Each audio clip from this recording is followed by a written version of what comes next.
So let us start with the Group 2 standards, Group 2 accounting standards, Amma. So let us start with accounting standard number 4.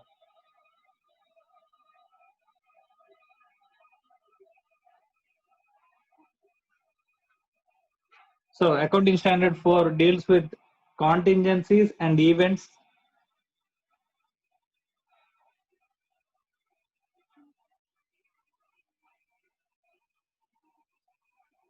occurring after the balance sheet date.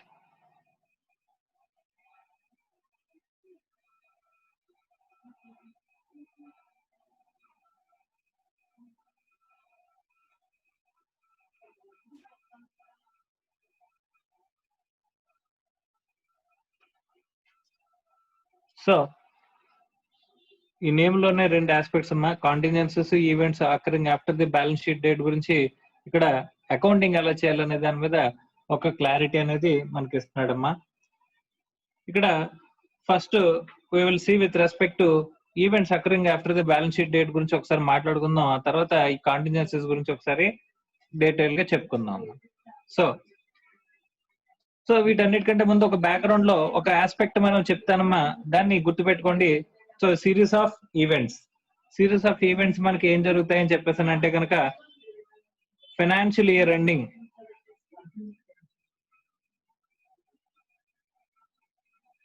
So financial year end అయిన తర్వాత అంటే March 31st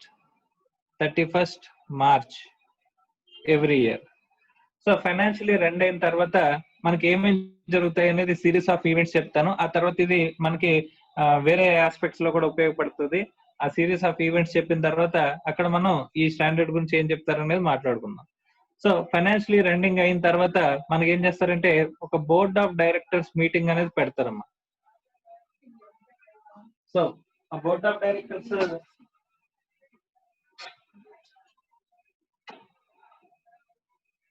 so 31st March తర్వాత ఏం చేస్తారంటే board of directors meeting ఒకటి పెడతారంట. ఆ board of directors meeting లో ఏం చేస్తారు అని చెప్పేసానంటే ఇక్కడ 2 ఆస్పెక్ట్స్ ఉంటాయమ్మా. ఫైనాన్షియల్ స్టేట్మెంట్స్ ని అడాప్ట్ చేసుకోవడం అంటే, so preparation and presentation of the financial statements is the responsibility of the management. So కాబట్టి in all respects financial statements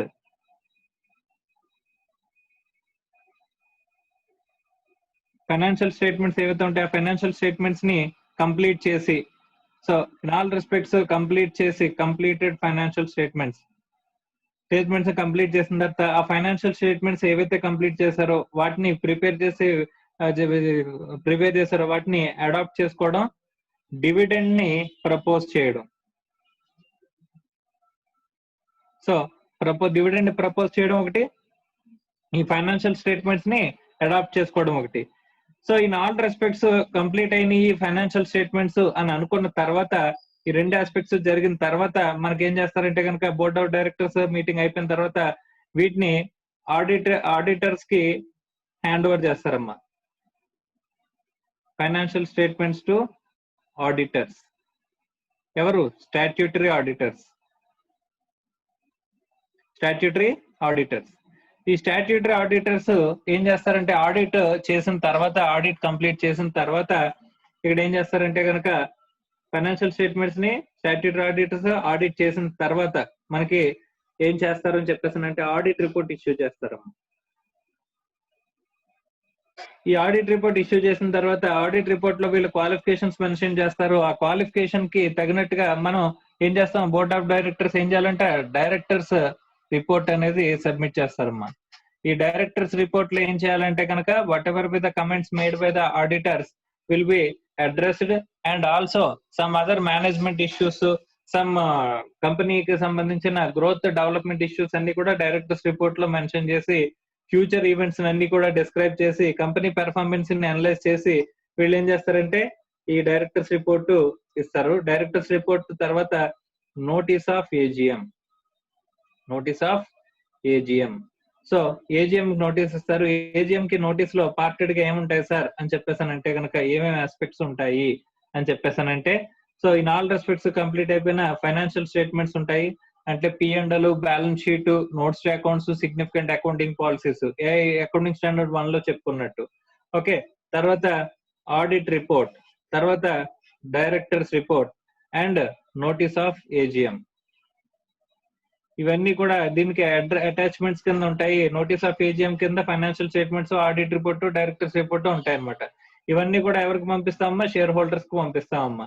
so share holders after understanding all these things వాళ్ళకి ఏం చేస్తాం? 21 clear days అని చెప్పేసి అని ఉంటుంది. AGM కి 21 clear days అంటే ఒక 2 days 2+2 యాడ్ చేస్తే కనుక టోటల్ 25 క్లియర్ డేస్ అంటారు. లేదా మనకి 21 days అనేది జనరల్ గా మనకి period ఇచ్చాడమ్మా, notice period.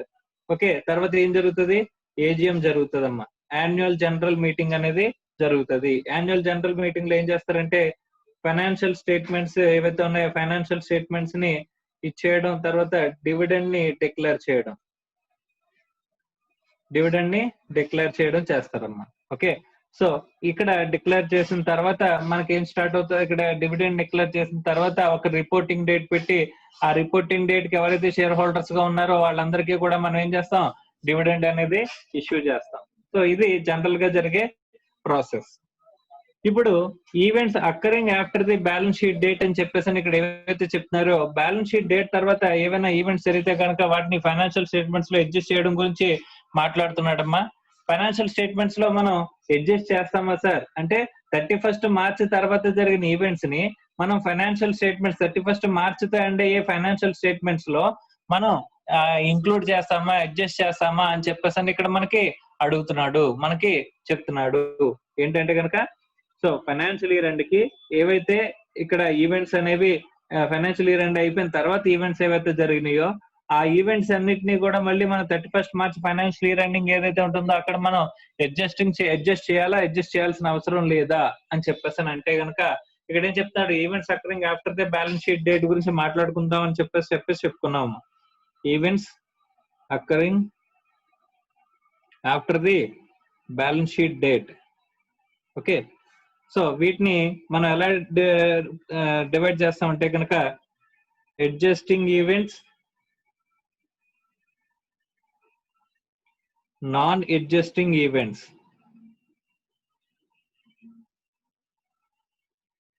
Adjusting events, non adjusting events కింద మనం డివైడ్ చేస్తా ఉంటాం. Okay right sir, adjusting events అంటే ఏంటి, నాన్ అడ్జస్టింగ్ ఈవెంట్స్ అంటే ఏంటి అంటే 31st March ఏదైతే ఫైనాన్షియల్ ఇయర్ ఎండింగ్ ఉందో ఆ ఫైనాన్షియల్ ఇయర్ ఎండింగ్ తర్వాత జరిగిన ఈవెంట్స్ ఏవైతే ఉంటాయో వాటిని మనం ఫైనాన్షియల్ స్టేట్మెంట్స్ లో అడ్జస్ట్ చేయాలా, అవసరం లేదా? అడ్జస్ట్ చేయాల్సి వస్తే ఏమవుతాయి? అడ్జస్టింగ్ ఈవెంట్స్ అవుతాయి. అడ్జస్ట్ చేయాల్సి లేకపోతే వాటిని నాన్ అడ్జస్టింగ్ ఈవెంట్స్ అని చెప్పేసి అని చెప్తారంటమ్మా.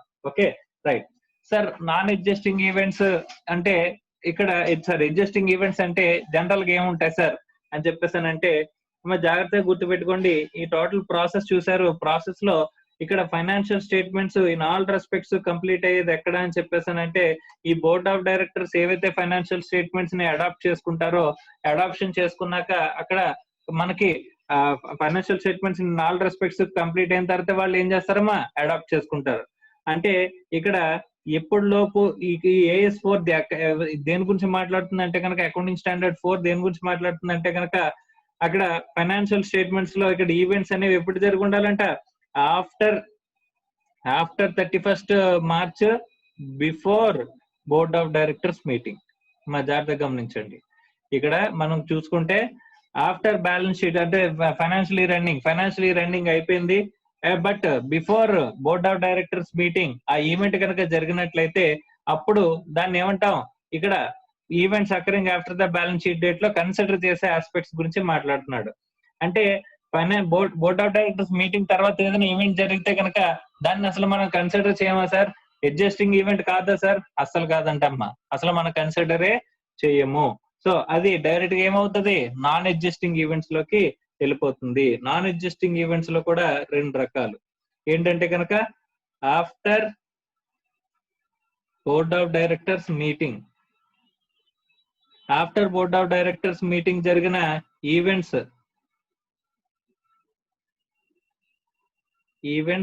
Occurred after the board of directors meeting ఉంటే కనుక అవి ఆటోమేటిక్ గా ఏదైనా సరే ఏమవుతుందమ్మా, నాన్ ఎగ్జిస్టింగ్ ఈవెంట్ అవుతుంది. అమ్మా జాగ్రత్తగా గమనించండి, బోర్డ్ ఆఫ్ డైరెక్టర్స్ మీటింగ్ తర్వాత జరిగిన ఏ ఈవెంట్ అయినా సరే అది ఏమవుతుందంట, నాన్ ఎగ్జిస్టింగ్ ఈవెంట్స్ లోకి వచ్చేస్తుందంట. సార్ మరి ఈ ఇన్ బిట్వీన్ పీరియడ్ లో 31st మార్చి కంటే తర్వాత జరిగినవి, ఇంకా బోర్డ్ ఆఫ్ డైరెక్టర్స్ కి ఇంకా మీటింగ్ అనేది జరగలేదు, ఈ ఇన్ బిట్వీన్ జరిగిన ఈవెంట్స్ లో ఈవెంట్స్ ని ఎగ్జిస్టింగ్ ఈవెంట్స్ అని ఎప్పుడు అనాలి, నాన్ ఎగ్జిస్టింగ్ ఈవెంట్స్ అని చెప్పేసి అని ఎప్పుడు అనాలి అని చెప్పేసి అని ఇక్కడ పాయింట్ అమ్మా. Okay right. సో ఇక్కడ ఏం చెప్తున్నాడు అంటే కనుక ఎగ్జిస్టింగ్ ఈవెంట్స్ అంటే కనుక, సో ఇక్కడ మనం ఎగ్జిస్టింగ్ ఈవెంట్స్ గురించి ఒకసారి మాట్లాడుకుందాం అమ్మా. ఎగ్జిస్టింగ్ ఈవెంట్స్ అంటే కనుక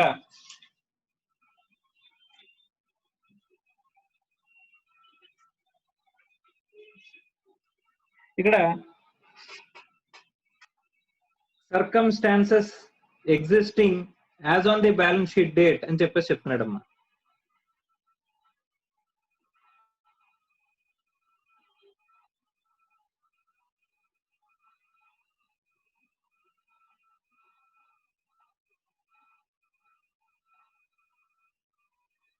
సో ఏదైతే సర్కమ్స్టాన్స్ గురించి మాట్లాడుతున్నామో ఆ సర్కమ్స్టాన్సెస్ ఏంటి, ఏమేమి ఉండాలంట, that should be exist as on the balance sheet date అని చెప్పేసి అని అంటున్నాడమ్మా. ఓకే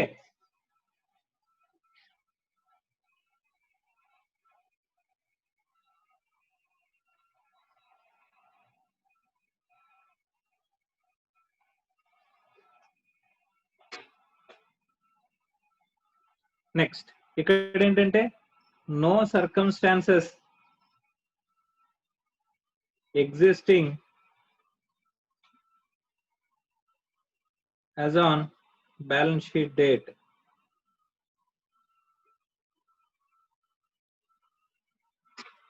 ఓకే సార్ ఇక్కడ అకౌంటింగ్ ట్రీట్మెంట్ ఎలాగా, ఇక్కడ అకౌంటింగ్ ట్రీట్మెంట్ ఎలాగా అని చెప్పేసి అంటే కనుక,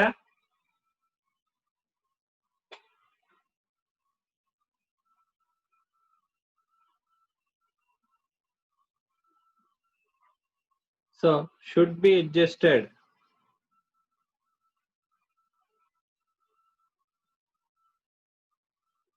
in financial statements.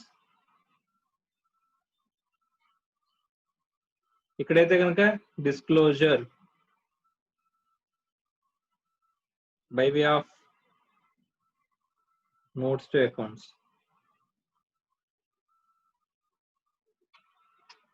సో అదే after board of directors meeting జరిగితే కనుక ఇంకా మనం పట్టించుకోమ్మా. అమ్మా ఇక్కడ approving of the financial statements by the competent authority అంటారు. హోర్ కాంపిటెంట్ అథారిటీ అంటే ఇక్కడ బోర్డ్ ఆఫ్ డైరెక్టర్స్ అమ్మా.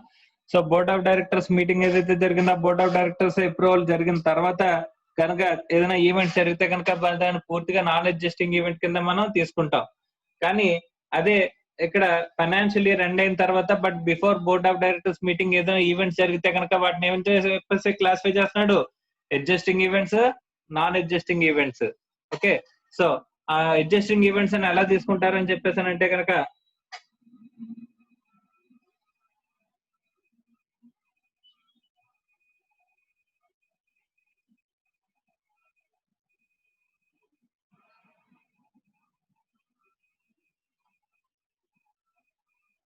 So events after the balance sheet date but before board of directors meeting అని చెప్పేసి అని చెప్తున్నానమ్మా. సో దాన్ని existing events, non existing events. Circumstances existing as on the balance sheet date అంటే account statement ఏంటి, should be adjusted in financial statements. Financial statements లో adjust చేయమంటున్నాడు. So no circumstances, ఇక్కడ circumstances balance sheet date నాటికి exist అయి ఉంటే గనక అని చెప్పేసి అని చెప్పాడమ్మా. సో ఎగ్జిస్ట్ అయి ఉంటే అప్పుడు అది అడ్జస్టింగ్ ఈవెంట్ అవుతుంది, లేకపోతే నాన్ అడ్జస్టింగ్ ఈవెంట్ అనేది అవుతుంది అని చెప్పేసి అని అంటున్నాడమ్మా. Okay right sir. ఇక్కడ అడ్జస్టింగ్ ఈవెంట్ అంటే అర్థం కాలేదు సార్, ఒక చిన్న ఎగ్జాంపుల్ చెప్పండి అని చెప్పేసానంటే రైట్.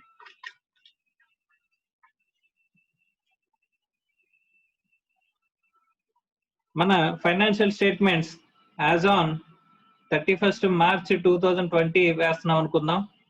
ఇక్కడ బ్యాలెన్స్ షీట్ ఉందంటమ్మా. బ్యాలెన్స్ షీట్ లో డెటార్స్ అని చెప్పేసి నేను 25 lakhs చూపించానంట. చూపించాను 25 lakhs. My debtors consist of two parties A, B. Okay, A 10 lakhs, B 15 lakhs. ఇలా ఇద్దరు నాకు డెటార్స్ ఉన్నారంట. సో ఏ 10 lakhs, బి 15 lakhs, టోటల్ చేస్తే 25 lakhs. Okay right. ఇక్కడ ఏం జరిగిందని చెప్పేసానంటే కనుక ఆన్ 5/4/2020 5/4/2020 ఇక్కడ ఏం చేశాడంట, B declared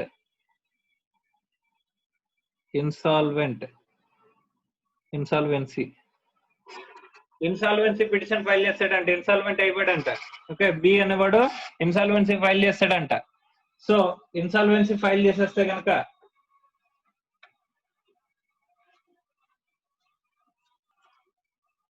so B insolvency declare చేశాడంటమ్మా. 5/4/2020 బి ఇన్సాల్వెన్సీ డిక్లేర్ చేశాడంట. Okay right. సో ఇప్పుడు మనకు వచ్చే అమౌంట్ లో 15 lakhs ఏదైతే ఉంటుందో బి దగ్గర నుంచి 15 lakhs రావాలి కదా. ఈ 15 lakhs ఇప్పుడు మనకి రాదంట. 15 lakhs ఇప్పుడు మనకి రాదంట. ఇప్పుడు దీన్ని 31st March కు చూపించే బ్యాలెన్స్ షీట్ లో ఈ 15 lakhs రాదన్న విషయాన్ని ఇన్కార్పొరేట్ చేయాలా అవసరం లేదా అనేది ఇక్కడ క్వశ్చన్ అమ్మా. Okay, so is this an adjusting event are non adjusting event? అంటే 15 lakhs P&L కి ఛార్జ్ చేయాలా, P&L కి ఛార్జ్ చేయవలసిన అవసరం లేదా అనేది క్వశ్చన్. అంటే ఇక్కడ ఏం చెప్తున్నాడమ్మా, so the principle of accounting standard 4 ఇక్కడ మనం అప్లై చేద్దాం. ప్రిన్సిపల్ ఏంటి, అడ్జస్టింగ్ ఈవెంట్ అయి ఉండాలంటే the circumstances existing as on the balance sheet date. So ఆ సర్కమ్స్టాన్స్ అనేది అక్కడ ఎప్పుడు ఎగ్జిస్ట్ అయి ఉండాలి, బ్యాలెన్స్ షీట్ డేట్ కి ఎగ్జిస్ట్ అయి ఉండాలంట. Okay right. సో ఇప్పుడు చూద్దాం, ఇక్కడ వీడు ఇన్సాల్వెన్సీ ఎందుకు ఫైల్ చేశాడని చెప్పేసానంటే 25th March 2020 బి యొక్క ప్రెమిసెస్ లో ఫైర్ యాక్సిడెంట్ జరిగిందంట. సో బి యొక్క ప్రిన్సెస్ లో ఫైర్ యాక్సిడెంట్ జరిగిందంట, మొత్తం బూడిదైపోయిందంట. సో వాడు అన్ని చూసుకున్న తర్వాత ఇంకా నేను అప్పులు ఎక్కువైపోయినాయి, నా దగ్గర నా ఆస్తి అంతా తగలబడిపోయింది, ఇన్సూరెన్స్ కవరేజ్ కూడా లేదు, నాకు డబ్బులు రావని చెప్పేసి తెలిసిన తర్వాత అప్పులు ఎక్కువైపోయినాయి, ఆస్తులు తక్కువైపోయినాయి అని చెప్పేసి అనుకున్నప్పుడు వాడు ఏం చేశాడంట 5/4/2020 ఏం చేశాడంట ఇన్సాల్వెన్సీ పిటిషన్ ఫైల్ చేశాడంటమ్మా. నువ్వు నిజంగా చూసుకుంటే కనుక 31st March ఈ మధ్యలో వచ్చింది 31st March 2020కి మనం చూసుకోవాలి. 31st March 2020కి ఆడు ఇన్సాల్వెన్సీ పెట్టే పొజిషన్ లో ఉన్నాడని చెప్పేసి మనకు తెలుస్తుందో తెలీదా? మొత్తం ఫైర్ బ్రోక్ అవుట్ అయిపోయి మొత్తం అంతా కాలిపోయినప్పుడు ఇంకా మనకి మళ్ళీ ఆడి దగ్గర నుంచి ₹1 కూడా రాదు అని చెప్పేసి మనకి అర్థమైపోయి ఉంటది. సో 31st March 2020కి ఆ సర్కమ్స్టాన్సెస్ ఎగ్జిస్ట్ అయి ఉన్నదా లేదా? సర్కమ్స్టాన్సెస్ అనేవి ఎగ్జిస్ట్ అయి ఉన్నాయి, existed as on balance sheet date. So balance sheet date కి మనకి ఆ సర్కమ్స్టాన్సెస్ ఎగ్జిస్ట్ అయి ఉన్నాయి అని చెప్పేసి అని అనుకుంటే కనుక అప్పుడు ఏం చెప్తున్నా, ఇప్పుడు ఇక్కడ ఫైర్ యాక్సిడెంట్ ఎప్పుడు జరిగింది 25th March 2020 జరిగింది. సో కాబట్టి ఇక్కడ 31st March కి ఆడు ఇన్సాల్వెన్సీ పెట్టే అవకాశాలు ఉన్నాయని చెప్పేసి మనకు తెలుస్తుంది. అక్కడ సర్కమ్స్టాన్సెస్ ఎగ్జిస్ట్ అయి ఉన్నట్టే కదండి. సో సర్కమ్స్టాన్సెస్ ఎగ్జిస్ట్ అయి ఉంటే కనుక circumstances existed as on the balance sheet date ఉంటే కనుక ఇదేమవుతుంది అడ్జస్టింగ్ ఈవెంట్. ఇదేమవుతుందమ్మా అడ్జస్టింగ్ ఈవెంట్ కింద మనం తీసుకుంటా ఉంటాం. Yes, this is an adjusting event. Sir అలా కాకుండా ఫైర్ బ్రోక్అవుట్ అయింది ఎప్పుడంటే 2/4/2020 అంట. 2/4/2020 వాడు ఇన్సాల్వెన్సీ పిటిషన్ ఫైల్ చేసింది ఎప్పుడు 5/4/2020 ఇక్కడ ఐపీ పెట్టాడు. 2/4/2020 ఇప్పుడు ఏమైంది ఫైర్ యాక్సిడెంట్ జరిగింది. సో వీడు ఇన్సాల్వెన్సీ పిటిషన్ ఫైల్ చేశాడు 2/4/2020 ఫైర్ యాక్సిడెంట్ జరిగితే 5/4/2020 ఇన్సాల్వెన్సీ పిటిషన్ అనేది ఫైల్ చేశాడంటమ్మా. ఓకే, ఇప్పుడు మనకి ఇది ఈవెంట్ ఏమవుతుందమ్మా, సర్కమ్స్టాన్సెస్ ఎగ్జిస్టెడ్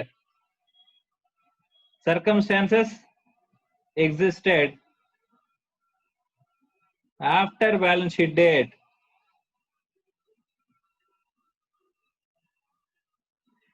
అంటే circumstances existed after the balance sheet date, balance sheet date తర్వాత సర్కమ్స్టాన్సెస్ ఎగ్జిస్టెడ్ లో ఉన్నాయంట. అప్పుడు ఏం చేస్తామమ్మా, ఇది non adjusting event.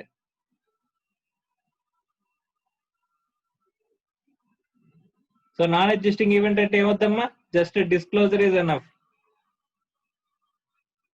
Simple disclosure is enough. But adjusting event అంటే అకౌంటింగ్ ట్రీట్మెంట్ అనేది మనం చేయాలి, అంటే సమ్ చార్జ్ టు P&L, ఈ లాస్ ఏం చేయాలి, P&L కి చార్జ్ చేయాలి.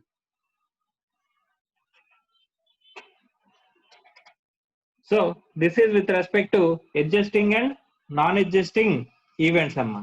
Okay right.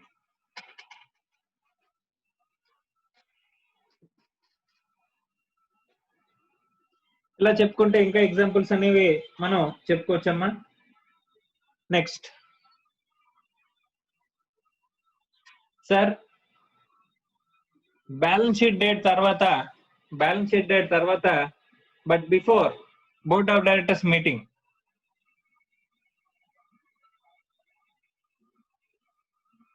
After balance sheet date but before board of directors meeting ఒక ఈవెంట్ జరిగిందండి. బట్ దాని circumstances as on 31st March existence లో లేవంట. As on 31st March existence లో లేదంట. సో అలాంటి వాటిని అడ్జస్ట్ చేయొచ్చా సార్ అని చెప్పేసాను అంటే కనుక,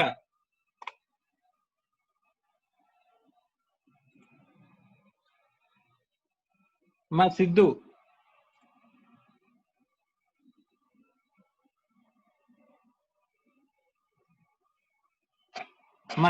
వినిపిస్తుందా?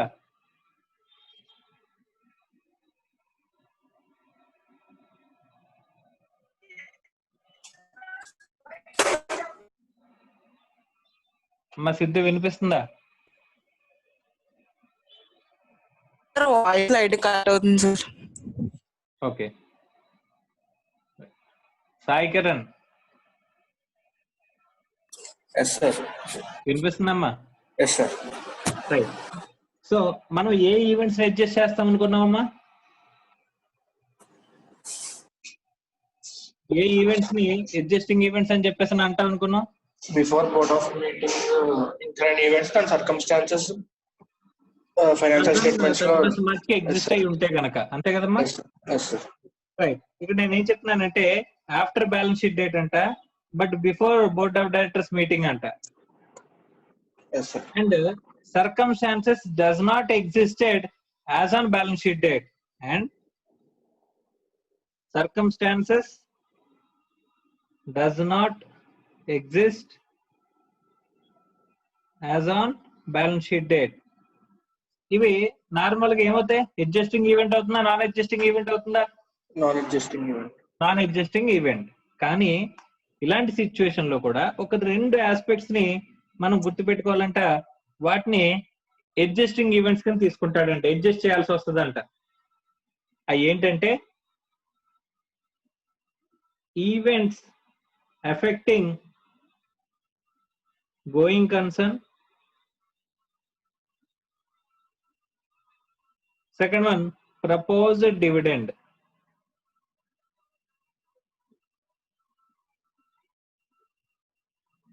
రైట్. సపోజ్ మా 31st మార్చిన మన బ్యాలెన్స్ షీట్ అంతా బాగుందమ్మా, మన బ్యాలెన్స్ షీట్ అంతా బాగానే ఉంది. ఏం జరిగిందంటే కనుక 15th April 2020 జనరల్ గా బోర్డు మీటింగ్ అనేది 1 month తర్వాత జరుగుతుందమ్మా. 31st May గానీ, ఇప్పుడు 30th April కానీ 31st May గానీ ఎప్పుడైనా జరిగింది అనుకుందాం. Suppose board of directors meeting అనేది 15th May జరిగింది అని చెప్పేసి నేను అనుకుంటున్నానమ్మా. Exemption board of directors meeting. Okay right. So financial year ending అంటే మనకి ఎంత? 31st March 2020. So board of directors meeting 15/5/2020 జరిగింది. మన ఫైనాన్షియల్ ఇయర్ ఎండింగ్ ఏమో 31st March 2020 జరిగింది. ఈ మధ్యలో జరిగిన ఈవెంట్స్ ని జనరల్ గా అది కూడా 31st March కనుక ఎగ్జిస్ట్ అయి ఉంటే కనుక ఈవెంట్స్ అప్పుడు అక్కడ సర్కమ్స్టాన్స్ ఎగ్జిస్ట్ అయి ఉన్నాయి కాబట్టి అది అడ్జస్టింగ్ ఈవెంట్ అవుతుంది. ఈసారి ఏం జరిగిందంటే 15/4/2020 నాడు మన ప్రెమిసెస్ లోనే ఫైర్ యాక్సిడెంట్ జరిగిందంట. సో మన ప్రిన్సెస్ లోనే ఏం జరిగింది, ఫైర్ యాక్సిడెంట్ అనేది జరిగిందంట, మొత్తం బూడిదైపోయిందంట, మొత్తం మన ప్రిన్సెస్ లోనే. Okay right. ఇప్పుడు మనం ఏంటంటే కంపెనీని రన్ చేసే పొజిషన్ లో కూడా లేము, టోటల్ అసెట్స్ అన్ని కూడా ఏమైపోయినాయి, తగలబడిపోయినాయి. బట్ అది ఎప్పుడు జరిగిందమ్మా, 31st మార్చికి ఈవెంట్ ఎగ్జిస్టెన్స్ లో ఉందా, సబ్స్టాన్స్ లో ఉందా? No sir. ఈవెంట్ అనేది సబ్స్టాన్స్ లో ఉందా లేదా? లేదు సార్. సర్కమ్స్టాన్సెస్ ఎగ్జిస్ట్ ఉన్నాయా 31st మార్చికి? No sir. 31st మార్చికి మన కంపెనీ కలకల్లాడుతుంది, కానీ 15 ఏప్రిల్ వచ్చేసరికి ఏమైపోయింది, మొత్తం బూడిదైపోయింది. సో ఇప్పుడు అయినా సరే బ్యాలెన్స్ షీట్, ఇంకా బోర్డ్ ఆఫ్ డైరెక్టర్స్ మీటింగ్ జరిగిందా, జరగలా. అయినా సరే ఇప్పుడు బ్యాలెన్స్ షీట్ లో కంప్లీట్ గా అన్ని అసెట్స్ ఉన్నట్టు అన్ని చూపించుకుంటామా అమ్మా? No sir. సో అంటే అడ్జస్ట్ చేయాలి, అవసరం లేదా? ఎఫెక్ట్ చేసే వాటిని ఏం చేయాలి, adjust. Okay adjusting event. Sir అదే బోర్డ్ ఆఫ్ డైరెక్టర్స్ మీటింగ్ తర్వాత జరిగింది అనుకోండి సార్, అప్పుడు అంటే ఫైర్ యాక్సిడెంట్ బ్రోకెన్ అవుట్ డెప్ట్ 25/2020 అప్పుడు non adjusting sir. Non adjusting event. So ఈ సర్కమ్స్టాన్సెస్ అనేవి ఎగ్జిస్టెన్స్ లో లేకపోయినా బ్యాలెన్స్ షీట్ ని అడ్జస్ట్ చేస్తాము ఎప్పుడు, అది గోయింగ్ కన్సర్న్ అనేది ఎఫెక్ట్ అయితే అప్పుడు దాన్ని ఏం చేస్తాం, అడ్జస్టింగ్ ఈవెంట్ తీసుకుంటాం. అదే బోర్డ్ ఆఫ్ డైరెక్టర్స్ మీటింగ్ తర్వాత జరిగితే కనుక అసలు మనం పట్టించుకోమమ్మా. రైట్. ఇక్కడ మనం ఇందాక ప్రాసెస్ చెప్పుకునేటప్పుడు ఒక విషయం చెప్పుకున్నామమ్మా, బోర్డ్ ఆఫ్ డైరెక్టర్స్ మీటింగ్ లో ఏం చేస్తారు అనుకున్నాం, డివిడెండ్ ని ప్రపోజ్ చేస్తారని చెప్పేసి అనుకున్నాం. ఈ ప్రపోజ్ డివిడెండ్ అనేది ఎప్పుడు తెలుస్తుందమ్మా, బ్యాలెన్స్ షీట్ 31st మార్చికి తెలుస్తుందా, లేకపోతే బోర్డ్ ఆఫ్ డైరెక్టర్స్ మీటింగ్ జరిగిన రోజు తెలుస్తుందా? మీటింగ్ జరిగిన రోజు తెలుసు. అంటే అది బ్యాలెన్స్ షీట్ డేట్ కి నీకు తెలుసా డివిడెండ్ ఎంత ప్రపోజ్ చేశారు? No sir. మరి అలాంటప్పుడు ప్రపోజ్ డివిడెండ్ మనం బుక్స్ లో అడ్జస్ట్ చేస్తామా చేయమా? చేయం. ప్రపోజ్ డివిడెండ్ జనరల్ గా డివిడెండ్ బుక్స్ లో రాస్తారా ఇవా? రాస్తాం సార్. సో రాసినప్పుడు మరి 31st మార్చికి ఎగ్జిస్ట్ అయి ఉందా అది? No sir. ఎప్పుడు తెలిసింది నీకు? మీటింగ్ అయిన తర్వాత. మీటింగ్ లో తెలిసింది, మీటింగ్ అయిన తర్వాత మీటింగ్ లో తెలిసింది. సో కాబట్టి అక్కడ 31st మార్చ్ తర్వాత, but before balance board of directors meeting జరిగింది కాబట్టి, so board of directors meeting లో తెలిసింది కాబట్టి దీన్ని కూడా ఏం చేస్తారంట, అడ్జస్టింగ్ ఈవెంట్ కింద తీసుకుంటారంట. అర్థమైందా? Yes sir. Right. So this is events affecting after the balance sheet date. Balance sheet date తర్వాత ఏ ఈవెంట్స్ మనం ఎఫెక్ట్ చేయాలి, ఏ ఈవెంట్స్ ని ఎఫెక్ట్ చేయగలదు, events occurring after the balance sheet లో వెయిట్ ని అడ్జస్టింగ్ ఈవెంట్స్ కింద తీసుకోవాలి, వెయిట్ ని నాన్ అడ్జస్టింగ్ ఈవెంట్స్ కింద తీసుకోవాలనే దానికి ఒక criteria and classification. Okay right. So ఇందులో ఒక పార్ట్ అయిందమ్మా మనకి, after approval of the financial statements by the board of directors, ఆ ఈవెంట్స్ ని మనం కన్సిడర్ చేస్తామా? ఏదైనా ఈవెంట్ అక్కడ బోర్డ్ ఆఫ్ డైరెక్టర్స్ మీటింగ్ అనేది జరిగిపోయిన తర్వాత ఏదైనా ఈవెంట్స్ కనుక జరిగినట్లయితే ఆ ఈవెంట్స్ ని అసలు మనం ఏం చేయం, కన్సిడర్ చేయం. Okay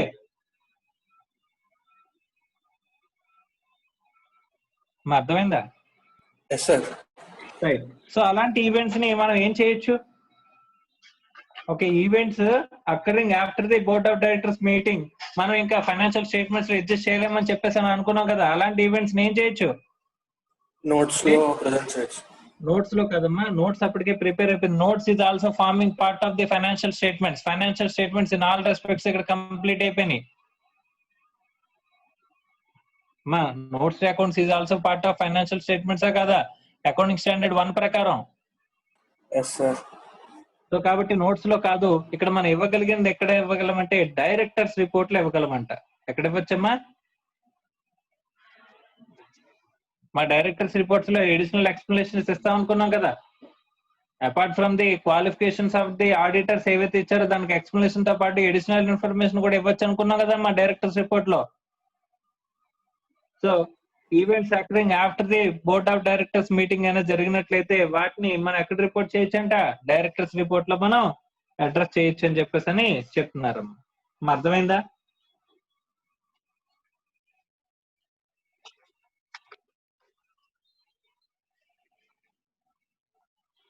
right. So next topic వచ్చేసరికి, సో ఈ స్టాండర్డ్ లో రెండు ఆస్పెక్ట్స్ ఉన్నాయమ్మా. ఒకటి ఏంటంటే events occurring after the balance sheet date, రెండోది ఏంటంటే కాంటింజెన్సీస్. రెండోదేంటి? కాంటింజెన్సీస్.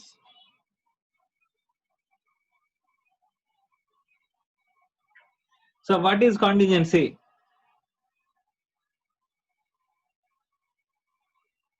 సో కాంటింజెన్సీ అంటే ఏంటి అంటే కనుక, it is an existing situation or condition as at the balance sheet date. అంటే బ్యాలెన్స్ షీట్ డేట్ కి ఎగ్జిస్టింగ్ కండిషన్ ఆర్ సిచ్యువేషన్ అయి ఉండాలి. Existing condition or situation as on balance sheet date. Balance sheet date కి existence లో ఉండాలి. తర్వాత result of which is not known as on balance sheet date. Result not known as on balance sheet date. Balance sheet date కి తెలిసి ఉండకూడదు దాని result. Result of which would known only on happening or non happening of certain events in future.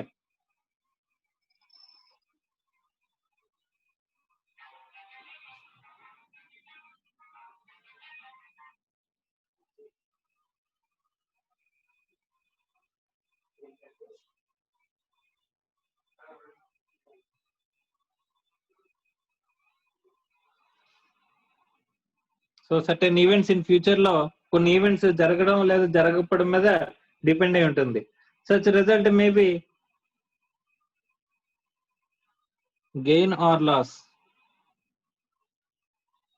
So ఆ result అనేది gain అవ్వచ్చు లేదా loss అవ్వచ్చు అని చెప్పేసి చెప్తున్నారమ్మా. Okay right sir. ఇప్పుడు కాంటింజెన్సీస్ అంటే లైక్ బ్యాలెన్స్ షీట్ డేట్ కి ఎగ్జిస్ట్ అయి ఉంటాయి. అవి ఆ రోజుకి బ్యాలెన్స్ షీట్ డేట్ కి మనకి రిజల్ట్ అనేది తెలియకపోవచ్చు. సో అది దేని మీద, ఒక ఈవెంట్ మీద ఒక ఈవెంట్ జరగడం లేదా జరగకపోవడం మీద అది డిపెండ్ అయి ఉంటుంది అని చెప్పేసి అనుకుంటే దానివల్ల గెయిన్ రావచ్చు లేదా లాస్ రావచ్చు అని చెప్పేసి అనుకుంటే కనుక అలాంటి వాటిని ఏమంటారంట? కాంటింజెన్సీ అని చెప్పేసి చెప్తారంటమ్మా. సో జనరల్ గా ఈ contingencies, provisions, contingent assets, contingent liabilities, వీటన్నిటికీ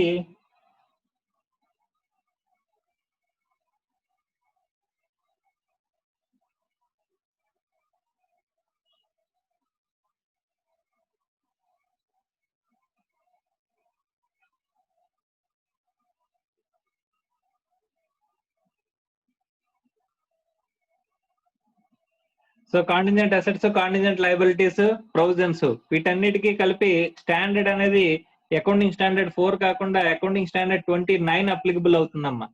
సో అక్కడికి వెళ్ళిన తర్వాత ఈ అకౌంటింగ్ స్టాండర్డ్ 29 గురించి మాట్లాడుకునేటప్పుడు ఈ contingencies, provisions, contingent assets, contingent liabilities, తర్వాత ప్రొవిజన్స్ గురించి మనం అక్కడ మాట్లాడుకుందాం అమ్మా. కానీ అకౌంటింగ్ స్టాండర్డ్ 4 లో మనకు దేని గురించి మాట్లాడతారని చెప్పేసి అంటే కనుక bad and doubtful debts.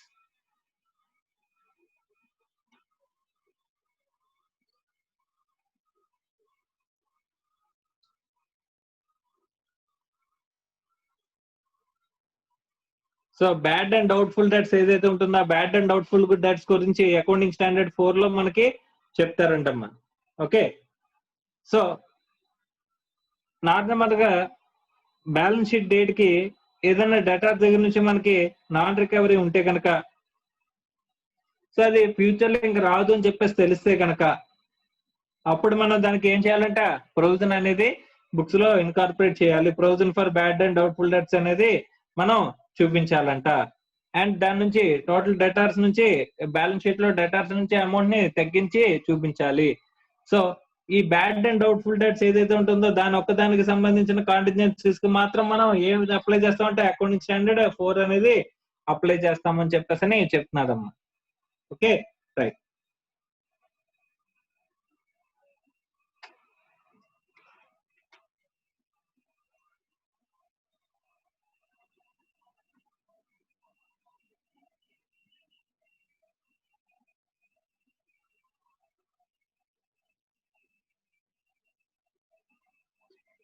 Right sir.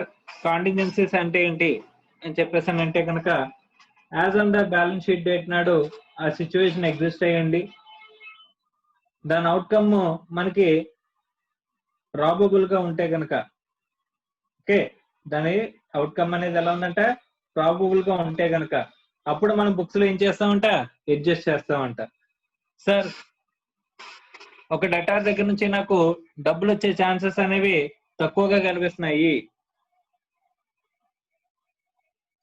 As on balance sheet date కి వాడు ఏమయ్యాడు, ఇన్సాల్వెన్సీ అయిపోయాడు,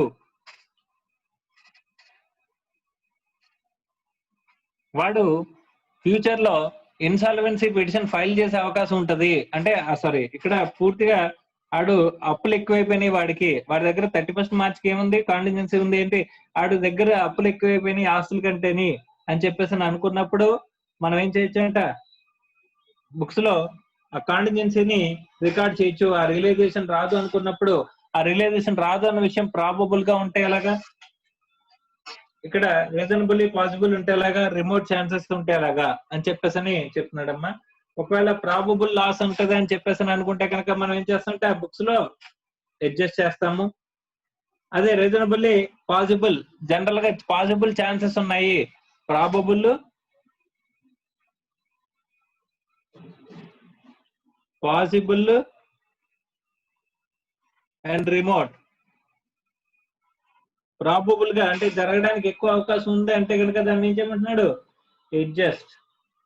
ఓకే, పాసిబుల్ జరిగే ఛాన్సెస్ ఉన్నాయి కానీ అంత ఎక్కువ ఛాన్సెస్ కాదు అని చెప్పేసి అనుకుంటే జస్ట్ డిస్క్లోజ్. రిమోట్ ఛాన్సెస్ అంటే ఇగ్నోర్, వదిలేయమంటున్నాడు. సో ఇలా కాంటిజెన్సీస్ ని మనం ఏం చేయాలంట, రికార్డ్ చేయాలని చెప్పేసి అని చెప్తున్నాడమ్మా. Okay right. సో కాంటిజెన్సీ అంటే ఏంటి, as on situation 31st balance sheet 31st మార్చికి ఎగ్జిస్ట్ అయి ఉండాలి, రిజల్ట్ అనేది జరగచ్చు, ఏదైనా జరగచ్చు, దానివల్ల ఒక ఈవెంట్ జరగడం కానీ జరగకపోవడం అనేది ఆధారపడి ఉండాలి. And result maybe gain or loss, gain రావచ్చు లేదా లాస్ రావచ్చు. గెయిన్ వస్తే కాంటిజెంట్ అసెట్ అవుతుంది, లాస్ వస్తే కాంటిజెన్స్ లాస్ అవుతుంది. సో జనరల్ గా ఇక్కడ ఏం చేస్తున్నాడంటే కనుక AS4 అనేది దేని గురించి మాట్లాడుతుందంటే only bad and doubtful debts గురించి మాత్రమే మాట్లాడుతుంది. మిగిలిన contingencies, provisions, contingent assets, contingent liabilities గురించి అన్నిటి గురించి కూడా అకౌంటింగ్ స్టాండర్డ్ 29 మాట్లాడుతుంది. అకౌంటింగ్ స్టాండర్డ్ 29 చెప్పుకున్నప్పుడు డీటెయిల్డ్ గా మనం మాట్లాడుకుందాం అమ్మా. ఓకే, సో ఈ ఆస్పెక్ట్ కోసం కాంటిజెన్సీస్, ప్రొవిజన్స్ వీటి గురించి. Okay right. సో ఇక్కడతో ఈ స్టాండర్డ్ అనేది కంప్లీట్ అయింది, అకౌంటింగ్ స్టాండర్డ్ 4. ఓకే, ఇంకొక చిన్న ఆస్పెక్ట్ ఉంది, accounting standard 4 does not apply. Does not apply ఎక్కడెక్కడ ఈ అకౌంటింగ్ స్టాండర్డ్ 4 అనేది అప్లికబుల్ కాదు అని చెప్పేసి అని అనుకుంటే, liabilities of life insurance and general insurance,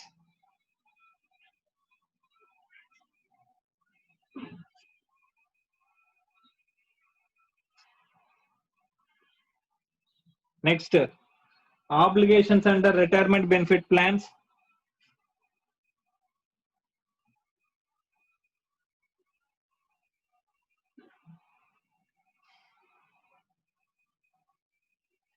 so retirement benefit plans కి సంబంధించిన obligations, commitments arising from long term lease contracts,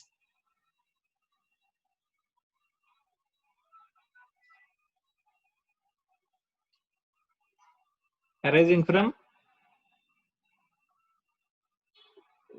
lease contracts. So long term lease contracts కి ఈ స్టాండర్డ్ అనేది అప్లికబుల్ కాదు అని చెప్పేసి అంటున్నాడమ్మా. రైట్. ఇంకా last aspect disclosure.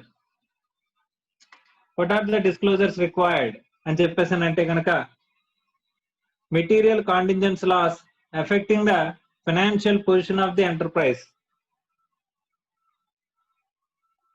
Material contingent loss affecting financial position of enterprise and its nature and an estimate of the financial effect should be disclosed by way of note అని చెప్పేసి అంటున్నాడమ్మా. దాంతో పాటుగా ఫైనాన్షియల్ ఎఫెక్ట్ కూడా, so financial effect కూడా ఏం చేయాలంటమ్మా మనం షుడ్ బి డిస్క్లోజ్డ్ అని చెప్పేసి అంటున్నాడమ్మా. Should be disclosed by way of note. So by note కింద మనం డిస్క్లోజ్ చేయాలి అని చెప్పేసి చెప్తున్నాడు. మెటల్ కాంటిజెంట్స్ లాసెస్ ఏమైనా ఉంటాయి, అవి financial effect. What financial effect అంటే కాంటిజెంట్ లాస్ ఇది, దాని ఇంపాక్ట్, దీని వల్ల ఇంత ఇంపాక్ట్ జరుగుతుంది అన్న విషయాలు మనం ఏం చేయాలంటే సెపరేట్ గా అకౌంటింగ్ స్టాండర్డ్ 4 ప్రకారం డిస్క్లోజర్ ఆస్పెక్ట్స్ లో మనకి ఉన్నాయి అని చెప్పేసి చెప్తున్నాడు. So this is with respect to accounting standard 4.